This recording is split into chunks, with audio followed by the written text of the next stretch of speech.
let's dive into a scene that I'm pretty sure is familiar to so many parents out there. Picture this. You're with friends, maybe family, everyone's having a great time. You hand your baby over to someone who just adores them, and then, bam! The calm just shatters. The wailing starts, and it's that full-on, inconsolable cry.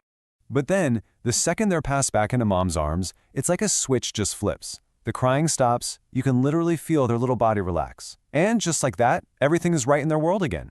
You know, it's a moment that can make everyone else feel a little rejected. And honestly, can leave mom feeling totally touched out and exhausted. So what is really going on here? Is this just some fussy phase they'll grow out of? Or is something way deeper happening inside that tiny body and brain? Well, let's find out. Okay, so our investigation actually starts way before the baby is even born. We've got to go back to a world of pure sensation. Because that incredible bond between a baby and their mom, it all starts with the senses. Believe it or not, the groundwork for this bond is laid long before birth. I mean, get this, in the womb, by just 11 weeks, a fetus's sense of smell is already up and running. A little later, they start responding to smells from the amniotic fluid, which, by the way, carries the scent of whatever mom's been eating. And by that final trimester, her voice and her heartbeat have become this constant, familiar rhythm, basically the soundtrack to their entire world. So, you see, when a baby is born, they are not a blank slate at all. They come into the world basically pre-programmed to find mom. Her unique smell is already familiar. It signals safety. Her voice, that's their favorite sound, hands down. Her touch is pure comfort. And her face, well, that quickly becomes the most important thing they see in this big new world. They're not just choosing mom. They are literally finding their way back to the only home they've ever known. Okay, so let's peel back another layer. Because this whole sensory preference thing, it's being powered by this incredibly powerful invisible engine of biology and brain chemistry. And the key concept here, the big one, is something called co-regulation.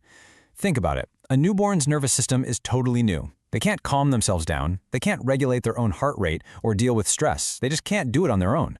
So the caregiver, usually mom, literally becomes their external nervous system. Her calm presence physically actually calms the baby's body down.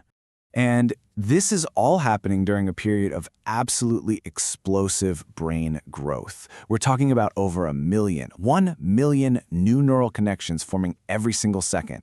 So every time this co-regulation happens, it isn't just about, oh, the baby feels better right now. No, it's actively wiring their brain. It's building the foundation, the actual architecture for how they'll handle stress for the rest of their entire life. And of course, this is all powered by some serious brain chemistry. When a baby is close to their mom, their brain gets flooded with this amazing cocktail of chemicals.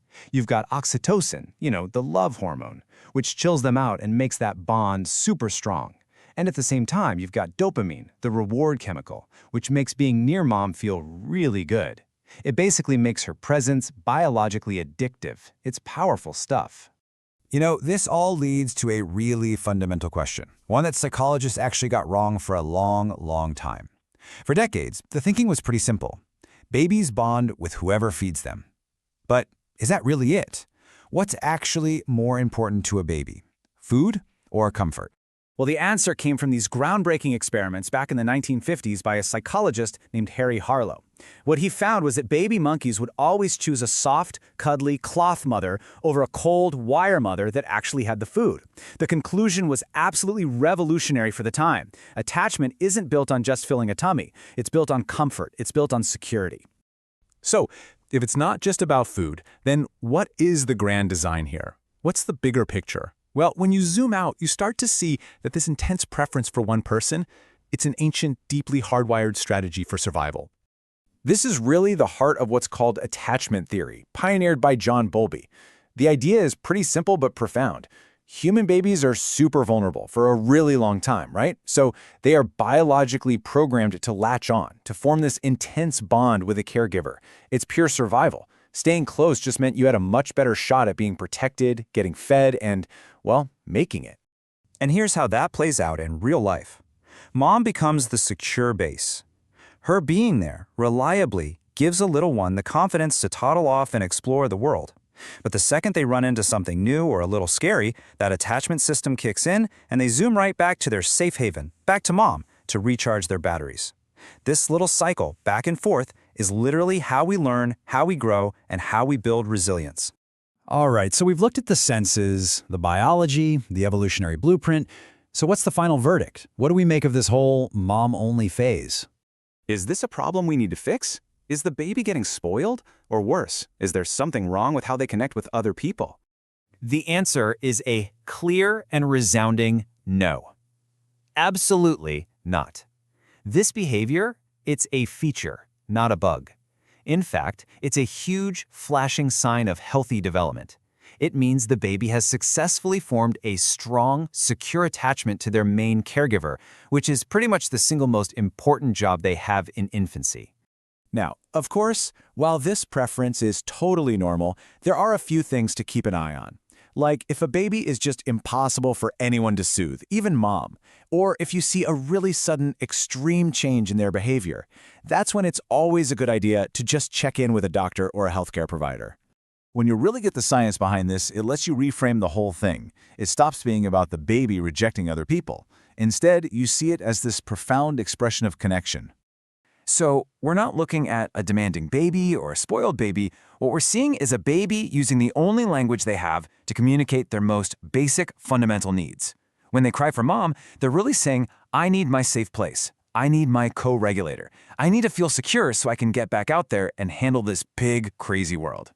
It all really boils down to this incredibly beautiful idea. Behind that small choice, there is a baby's very powerful language of love. That preference, it isn't rejection. It's a massive statement of trust and a deep, deep connection. So let's just end with this thought. How does everything change if we stop seeing a baby's clinginess as a demand that needs to be managed and start seeing it for what it truly is? One half of a conversation, an invitation for us to be their secure base as they get ready to take on the whole wide world.